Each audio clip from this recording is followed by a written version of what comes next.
നമസ്കാരം, പുതിയ വീഡിയോയിലേക്ക് സ്വാഗതം. നമ്മളിന്നൊരു ഫേസാണ് വരയ്ക്കാൻ പോകുന്നത്. അതിന് വേണ്ടിയിട്ട് ഒരു കോഴിമുട്ടയുടെ ഷേപ്പാണ് ആദ്യം വരച്ചുണ്ടാക്കുന്നത്. ഒരു കോഴിമുട്ടയുടെ ഷേപ്പ് വരയ്ക്കാൻ പറയുന്നത് എപ്പോഴും നമുക്ക് വളരെ പരിചയമുള്ളൊരു ഷേപ്പാണത്. അതുകൊണ്ട് തന്നെ ആർക്കും അത് വരച്ച് തെറ്റിക്കഴിഞ്ഞത് മനസ്സിലാവും. അപ്പോൾ അത് കുറച്ചുകൂടി എളുപ്പത്തിൽ അതിനെ വരച്ചെടുക്കാൻ കഴിയുന്നത് കൊണ്ടാണ് നമ്മൾ ആ ഒരു ഷേപ്പിനെ എപ്പോഴും ഓർമ്മിപ്പിക്കുന്നത്. അങ്ങനെ ആ ഷേപ്പ് വരച്ചതിന് ശേഷം അത് ക്ലിയർ ചെയ്തതിന് ശേഷം അതിൻ്റെ പകുതിയിലൊരു വര വരയ്ക്കുക. അപ്പോൾ മുകളിലും താഴെയുള്ള ഭാഗത്ത് നോക്കുക, താഴെയുള്ള ഭാഗത്തിൻ്റെ വീണ്ടും പകുതിയാക്കി അതിനെ വീണ്ടും പകുതിയാക്കി എന്നിട്ട് കുത്തനെ അതിനെ സിമെട്രിക്കലായിട്ട് മാറ്റാൻ വേണ്ടിയിട്ട് ഒരു വരയും കൂടി വരച്ചു. നോക്കുക, ആ പോയിൻ്റാണ് കണ്ണിൻ്റെത്, ആ വരച്ചതാണ് മൂക്ക് വരയ്ക്കേണ്ടത്. ഇപ്പോൾ കണ്ണിൻ്റെ നടുക്കുള്ള ഭാഗങ്ങളാണ് അറിയപ്പെടുത്തിയത്. ഇപ്പോൾ തൊട്ടടുത്ത് അതിനെ പകുതിയാക്കുകയാണ് ചെയ്തത്. അപ്പോൾ കണ്ണിൻ്റെ വലുപ്പം കിട്ടി. നടുക്കൊരു കണ്ണ് വരയ്ക്കാനുള്ള സ്പേസും ഇപ്പുറത്ത് പകുതി കണ്ണ് വരയ്ക്കാനുള്ള ഒരു സ്പേസും ബാക്കി വന്നു. ഈ വീഡിയോ പറഞ്ഞിട്ട് മനസ്സിലായിട്ടില്ലെങ്കിൽ 1-2 പ്രാവശ്യം കണ്ടു നോക്കുക, അപ്പോൾ നിങ്ങൾക്ക് മനസ്സിലാവും.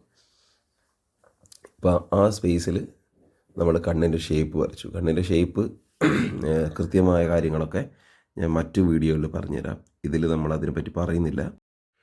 അതിനെപ്പറ്റിയുള്ള വീഡിയോ അല്ലെങ്കിൽ ഒരു ഫോട്ടോ റെഫറൻസായിട്ട് ഉപയോഗിച്ച് ആ ഫോട്ടോയിൽ ഇത് എങ്ങനെ അപ്ലൈ ചെയ്യുന്നതെന്നുള്ളത്, ഈ അളവുകൾ എങ്ങനെ അപ്ലൈ ചെയ്യുന്നതെന്നുള്ളതും പറയുന്ന രീതിയിലുള്ളൊരു വീഡിയോ മറ്റൊരിക്കൽ ചെയ്യാം. നമുക്ക് അടുത്ത വീഡിയോ തന്നെ വരുന്നത് ഒരു റിയൽ ഫേസിൽ നിന്ന് ഈ അളവിലൂടെ നമ്മൾ ഒരു പെയിൻറ്റിങ് കംപ്ലീറ്റ് ചെയ്യുന്നതാണ് കാണിക്കുന്നത്. അതെല്ലാവരും കാണുക പുതിയ വീഡിയോ വരുമ്പോൾ. അപ്പോൾ ഇതാ ഈ മൂക്ക് വരച്ചു. മൂക്ക് വരച്ചത് കണ്ണിൻ്റെ, നമ്മൾ ശ്രദ്ധിച്ചിട്ടുണ്ടാവും, കണ്ണിൻ്റെ എൻഡിൽ നിന്ന് താഴോട്ടൊരു വര വരച്ചു. ആ മൂക്കിൻ്റെ ലൈനിലേക്ക് വരച്ചു. അവിടെ ഒരു ഏറ്റവും എളുപ്പത്തിലൊരു മൂക്ക് വരയ്ക്കുകയാണ് ചെയ്യുന്നത്. ചുണ്ടൊരിക്കലും താഴത്തെ ലൈനിൽ വരച്ചു വെക്കുന്നില്ല. അതിൻ്റെ മുകളിലേക്ക് അതിനെ പകുതിയാക്കി അതിൻ്റെയും പകുതിയാണ് ആ ചുണ്ടിൻ്റെ സെൻറ്റർ. നിങ്ങൾക്കത് ശ്രദ്ധിച്ചാൽ മനസ്സിലാവും. പുരികം അതുപോലെ തന്നെ കണ്ണിൻ്റെ വീതി എടുത്ത് മുകളിലേക്ക് വെച്ചു. കണ്ണിൻ്റെ മുക്കാൽ ഭാഗം എത്തുമ്പോഴാണ് നമുക്ക് ശ്രദ്ധിക്കുക ആ പുരികത്തിൻ്റെ കട്ടിങ് വരുന്നത്. ഇതൊരു നോർമൽ ഫേസാണ് നമ്മൾ പറയുന്നത് പഠിക്കാൻ വേണ്ടിയിട്ട്. നമ്മൾ ഓരോരുത്തർ ഫേസ് വരയ്ക്കുന്ന സമയത്ത് അത് വളരെ വ്യത്യസ്തമായ രീതിയിലായിരിക്കും പലരുടെയും ഫേസ് ഉണ്ടാവുക. അതിനൊക്കെ ഓരോ ആളുകളുടെ ക്യാരക്ടറിനനുസരിച്ച് അതിലൊക്കെ വ്യത്യാസം വരും. നമ്മളിത് ഇവിടെ പറയുന്നത് വളരെ നോർമലായി പഠിക്കാൻ വേണ്ടിയിട്ട്, അളവിനെക്കുറിച്ച് പഠിക്കാൻ വേണ്ടിയിട്ട് പറയുന്നൊരു ഫേസാണ്. ഇനി ചുണ്ട് വരയ്ക്കുന്നത്. ചുണ്ട് സെൻറ്ററിൽ വന്നു. കണ്ണിൻ്റെ കാൽഭാഗം നോക്കുക, കണ്ണിൻ്റെ കാൽഭാഗത്തേക്കാണ് ആ ചുണ്ടിൻ്റെ എൻഡ് അവസാനിക്കുന്നത്. നോക്കുക, അപ്പോൾ കൃത്യമായ ഒരു വലുപ്പത്തിലുള്ളൊരു ചുണ്ട് നമുക്ക് കിട്ടും. ഇപ്പം നമ്മൾ വരച്ചുകൊണ്ടിരിക്കുന്ന ചിത്രങ്ങളുടെ ചില ചുണ്ടും കണ്ണും മൂക്കും ഒക്കെ തന്നെ വളരെ നോർമലായിട്ട് നമ്മൾ വരച്ച് ചേർക്കുന്നത് മാത്രമേ ഉള്ളൂ. അത് പഠിക്കാൻ എളുപ്പത്തിന് വേണ്ടിയിട്ടാണ്. നമ്മൾ റിയലായി ഫോട്ടോ അല്ലെങ്കിൽ റിയലായി ലൈവായി ഫേസുകളൊക്കെ വരച്ച് നോക്കുക. അപ്പോൾ നമുക്ക് മനസ്സിലാവും, ഓരോ വ്യത്യാസങ്ങളൊക്കെ നമുക്ക് മനസ്സിലായി തുടങ്ങും. ലൈവായി വരയ്ക്കുന്നത് തന്നെയാണ് യഥാർത്ഥത്തിലുള്ള പഠനം. നമുക്കതിനെ സഹായിക്കാൻ വേണ്ടിയിട്ട്, അതിനെപ്പറ്റി കൃത്യമായ കാര്യങ്ങൾ മനസ്സിലാക്കാൻ വേണ്ടിയിട്ടാണ് നമ്മൾ അളവിനൊക്കെ കൂട്ടുപിടിക്കുന്നത്. അപ്പോൾ ചെവി വരയ്ക്കുന്നത് ശ്രദ്ധിക്കുക. ആ ചെവീൻ്റെ സ്റ്റാർട്ട് ചെയ്യുന്നതും അത് അവസാനിക്കുന്നതും ആ കണ്ണിൻ്റെയും മൂക്കിൻ്റെയും വരയിൽ നിന്നാണ്. അതിൻ്റെ ഡീറ്റെയിലേക്കൊന്നും പോകുന്നില്ല. അതിൻ്റെ ഷേപ്പ് മാത്രമേ ഉണ്ടാക്കുന്നുള്ളൂ. അതിൻ്റെ ഉള്ളിൽ അത്യാവശ്യം തോന്നിപ്പിക്കുന്ന രീതിയിലൊരു ചെറിയ വരകളും. അപ്പോൾ നമ്മൾ നേരത്തെ പറഞ്ഞല്ലോ, ഷേപ്പ് ഇതൊക്കെ ഫേസും ഏതൊരു കാര്യം വരയ്ക്കുമ്പോൾ അത് വളരെ ലൈവായി നോക്കി വരയ്ക്കുന്നതാണ് നമ്മൾ പ്രാക്ടീസിന് ഏറ്റവും എളുപ്പം.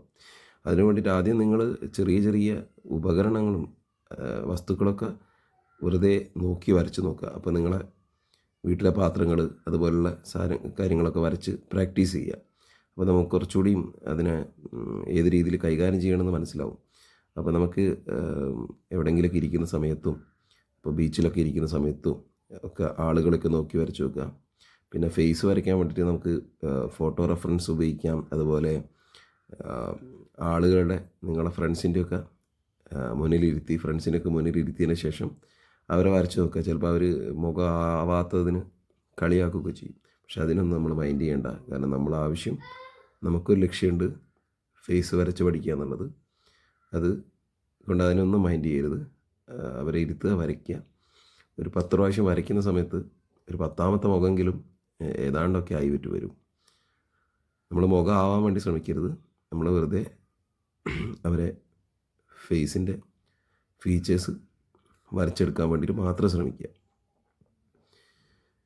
ഇപ്പം നമ്മൾ ചെയ്തുകൊണ്ടിരിക്കുന്നത് ചില ഭാഗങ്ങൾ ഭംഗി കൂട്ടാൻ വേണ്ടി കറുപ്പിക്കുകയാണ്. നമുക്ക് ഇതിൻ്റെ അകത്ത് അതിൻ്റെ ആവശ്യമില്ല. കാരണം നമ്മൾ ഇതിൻ്റെ അളവുകൾ മാത്രം പറയാൻ വേണ്ടിയിട്ട് ചെയ്തൊരു വർക്കാണ്. എന്നാലും ആ വർക്കുകൾ മനോഹരമായി നിൽക്കാൻ വേണ്ടിയിട്ടാണ് നമ്മളിത് കുറച്ച് ഭാഗങ്ങളൊക്കെ കറുപ്പിക്കുന്നത്. ഷെയ്ഡിനെ പറ്റിയൊന്നും ഞാൻ ഇതിൻ്റെ അകത്ത് പറയുന്നില്ല. ഷെയ്ഡിനെ പറ്റിയൊക്കെ മറ്റു ക്ലാസ്സുകളിലൊക്കെ പറയും.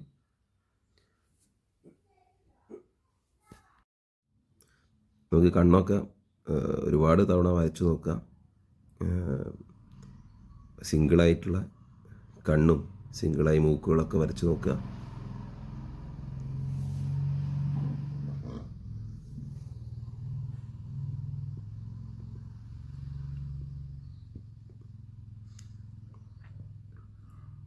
കണ്ണിൻ്റെ മുകളിലുള്ള ഭാഗങ്ങളൊക്കെ കുറച്ച് കറുപ്പിച്ചു. ബ്ലാക്ക് ചെയ്യുന്ന സമയത്ത് കൃത്യമായ സ്ഥലത്ത് ഷെയ്ഡിനനുസരിച്ചാണ്. കണ്ണിൻ്റെ മുകളിലുള്ള ഭാഗമാണ് ഏറ്റവും കൂടുതൽ കറുപ്പിച്ചത്.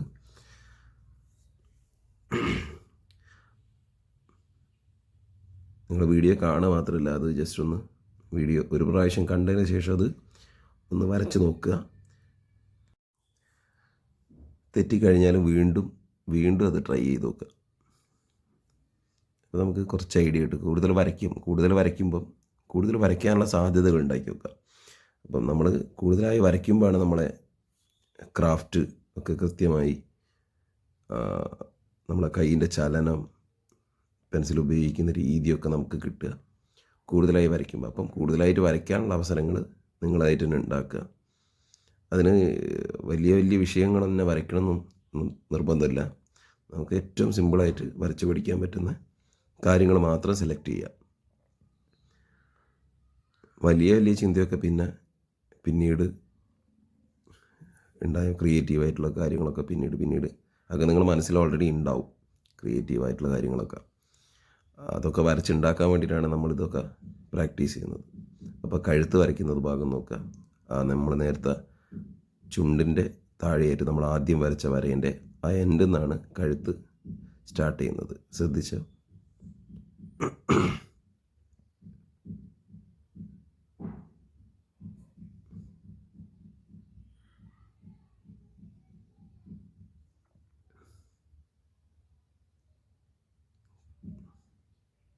കഴുത്ത് വരച്ചു. കഴുത്തിൻ്റെ താടിയുടെ ഭാഗത്ത് കുറച്ച് കറുപ്പിച്ചു. ശ്രദ്ധിക്കേണ്ടത് ചില ഭാഗങ്ങളൊക്കെ കറുപ്പിക്കുമ്പോൾ തന്നെ നമുക്ക് ലളിതമായിട്ട് കറുപ്പിക്കുമ്പോൾ തന്നെ നമുക്കത് കുറച്ച് പുറത്തേക്ക് ചാടി നിൽക്കുന്നതായിട്ടൊക്കെ ഫീൽ ചെയ്യുന്നുണ്ട്. ആ ഷെയ്ഡിലൂടെയാണ് അതിനൊക്കെ നമുക്ക് വളരെ അത്യാവശ്യമുള്ള ഷെയ്ഡുകൾ മാത്രമേ ഇതിൻ്റെ അകത്ത് ചെയ്യുന്നുള്ളൂ. നമുക്കിതിന് ഷെയ്ഡിനൊക്കെ പറ്റിയൊക്കെ പിന്നീടുള്ള ക്ലാസ്സുകളിലൊക്കെ പറയാം കേട്ടോ. എല്ലാ കാര്യങ്ങളും പറയാൻ ഞാൻ ശ്രമിക്കും. നിങ്ങൾ എല്ലാ ക്ലാസ്സുകളും കൃത്യമായിട്ട് തന്നെ കാണുക. ഇപ്പോൾ ഇടുന്നത് വളരെ പ്രധാനപ്പെട്ട ഷെയ്ഡാണ്. ആ ഷെയ്ഡാണ് നമുക്ക് ചിത്രം വരയ്ക്കുമ്പോൾ വളരെ പ്രധാനപ്പെട്ട ഒരു സാധനം തന്നെയാണ്. അത് നമുക്ക് പിന്നീടുള്ള ക്ലാസ്സുകളിൽ മനസ്സിലാവും. അത് മാത്രം ഇടുമ്പം തന്നെ ആ ഒരു ഫ്ലാറ്റായിട്ടുള്ള ഷേപ്പ് 3D എഫക്റ്റിലേക്ക് വരുന്നത് കാണാൻ പറ്റി.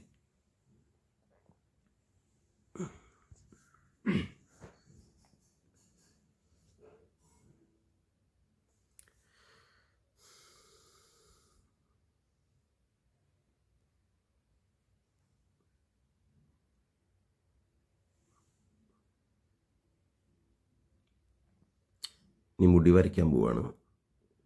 മുടി വരയ്ക്കുമ്പോൾ നമ്മളെ പുരികത്തിനടുത്ത് നിന്ന് മൂക്കിൻ്റെ ആ ഒരു ഹൈറ്റിൽ അത് വെറുതെ ഒന്ന് വെച്ച് വെക്കുക. അത് കൃത്യമായിരിക്കണമെന്നില്ല. അത് നമ്മൾ മുടി കട്ട് ചെയ്ത് കഴിഞ്ഞ് മുഴുവനായിട്ടും ട്രിം ചെയ്ത് കഴിഞ്ഞാൽ നമുക്ക് ആ ഒരളവിലാണ് മുടി സ്റ്റാർട്ട് ചെയ്യുന്നതായിട്ട് കാണാം. അല്ലെങ്കിൽ മുടി പല രീതിയിൽ ആളുകൾ മുന്നോട്ട് ചാച്ചു വെച്ചിട്ടൊക്കെ മുടിയുണ്ടാവും. ഇനിയുള്ളത് നമ്മൾ വളരെ ഡീറ്റെയിൽ ആയിട്ട് പറയുന്നില്ല, നമ്മൾ ഓടിച്ചു പോവുകയാണ് ഒക്കെ. കാരണം നമ്മൾ ഏതാണ്ട് കണ്ട മുടി ലേശം പൊക്കിയിട്ടാണ് വരയ്ക്കുന്നത്. ഒക്കെ നമ്മൾ നേരത്തെ ആ സ്കൾട്ടൻ്റെ നമ്മളെ കോഴിമുട്ടേൻ്റെ ഷേപ്പ് വരച്ച് അത് അതിൻ്റെ ഉള്ളിലുണ്ട്. അതിന് വേണം മായ്ക്കാം. ഞാനിപ്പോൾ ഇതിൽ മായ്ക്കുന്നില്ല.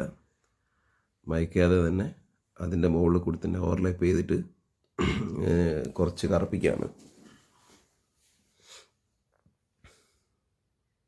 നമുക്ക് അപ്പോൾ ചെയ്യുന്ന സമയത്ത് തന്നെ ആ ഷെയ്ഡിൻ്റെ ഒക്കെ ലൈറ്റ് ആൻഡ് ഷെയ്ഡൊക്കെ ശ്രദ്ധിക്കുന്നുണ്ട് വളരെ ലളിതമായിട്ട്. മുടിയെ നമുക്ക് എങ്ങനെ വേണമെങ്കിലും വരയ്ക്കാം. കാരണം മുടി ഓരോ ഷേപ്പിലും ഓരോരുത്തരും വ്യത്യസ്തമായിരിക്കും. പക്ഷെ മുടി വരയ്ക്കുമ്പോൾ നമ്മൾ വളരെ ശ്രദ്ധിക്കേണ്ട ആവശ്യമുണ്ട്. കാരണം മുടി വരാൻ സാധ്യതയുള്ള അല്ലെങ്കിൽ മുടി എങ്ങനെയൊക്കെ നിൽക്കാൻ സാധ്യതയുണ്ട് എന്നുള്ളത് മനസ്സിലാക്കേണ്ടതുണ്ട്.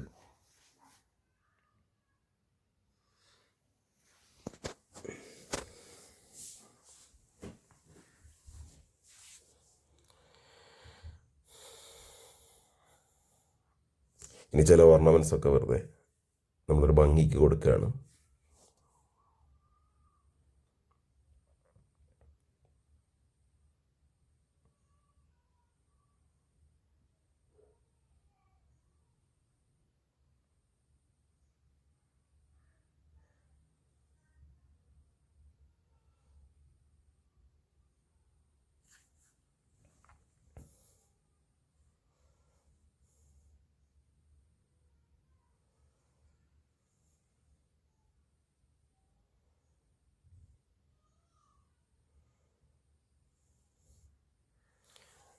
ഇപ്പോൾ ചെയ്യുന്നൊരു ഷെയ്ഡ് കണ്ടില്ലേ, അത് ആ താടി എൻ്റെ അകത്തുകൂടി, അതായത് കഴുത്തും നമ്മളെ ഫേസിൻ്റെ ഡിസ്റ്റൻസും കൂടി മനസ്സിലാക്കാൻ വേണ്ടിയിട്ട് ഒരു ചെറിയൊരു ഷെയ്ഡ് കൊടുത്തതാണ്.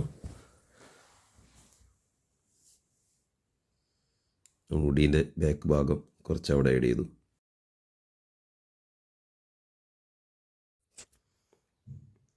അപ്പോൾ നിങ്ങൾ ഈ വീഡിയോ കാണാൻ നിങ്ങൾക്ക് ഇഷ്ടമാവുകയാണെങ്കിൽ നിങ്ങൾ ലൈക്ക് ചെയ്യുക. അതുപോലെ ഈ വീഡിയോ നിങ്ങളെ ഫ്രണ്ട്സ്, അതായത് നിങ്ങൾ ചിത്രം വരെ പഠിക്കുന്ന ഫ്രണ്ട്സൊക്കെ ഉണ്ടാവും, അല്ലെങ്കിൽ ചിത്രം വരെ ഇഷ്ടമുള്ള ഫ്രണ്ട്സെല്ലാം ഉണ്ടാവും, അവർക്കൊക്കെ ഷെയർ ചെയ്ത് കൊടുക്കുക. അവർ കൂടി ഇത് കാണട്ടെ, അവർ പഠിക്കട്ടെ. നിങ്ങൾക്ക് എന്തെങ്കിലും സംശയം ഉണ്ടെങ്കിൽ നിങ്ങൾക്ക് കമൻറ്റ് ബോക്സിൽ ചോദിക്കാം. ഞാൻ അതിൻ്റെ കൃത്യമായ, എനിക്കറിയുന്ന കാര്യങ്ങളാണെങ്കിലൊക്കെ കൃത്യമായി തന്നെ അതിനൊരു വീഡിയോ ചെയ്തിടുന്നതാണ്. നിങ്ങൾ സംശയമുള്ള കാര്യങ്ങൾ ചോദിച്ചാൽ അത് വീഡിയോ ആയിട്ട് തന്നെ ചെയ്തുതരാം എന്ന് വിചാരിക്കുന്നു.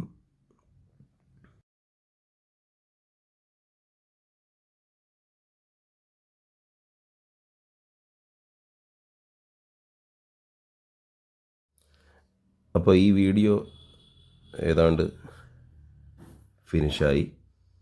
നമുക്ക് കുറച്ച് പണികളോട് ഇതിൻ്റെ ചെയ്താൽ അതിന് കുറച്ച് ഭംഗിയുണ്ടാവും. മുടിയുടെ ഇഴകൾ പുറത്തേക്ക് നിൽക്കുന്നതായിട്ടൊക്കെ കാണിച്ചാൽ ഓക്കെ.